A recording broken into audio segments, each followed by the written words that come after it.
এক গ্রামে থাকত এক তরুণ রাখাল, নাম তার নয়ন। প্রতিদিন সকালে সে গ্রামের গরুগুলো নিয়ে চলে যেত জঙ্গলের ধারে, সবুজ মাঠে চড়াতে। নয়নের জীবনে কাজ ছিল শুধু গরু চড়ানো আর বাঁশি বাজানো। কিন্তু সেই একঘেয়ে কাজে তার মন বসত না।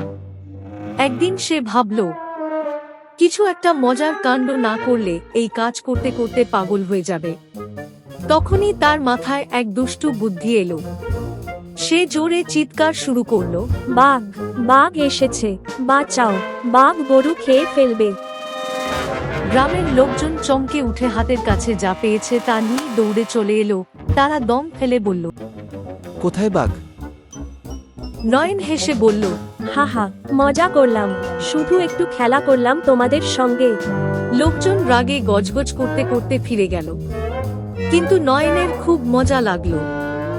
এভাবে সে পরপর 2-3 দিন একই মিথ্যা বলে গ্রামের লোকদের ডেকে আনলো।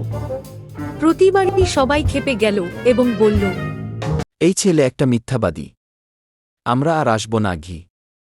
কিন্তু একদিন দুপুরে সত্যিই একটা ভয়ঙ্কর বাঘ জঙ্গল থেকে বেরিয়ে গরুগুলোর দিকে এগিয়ে এলো।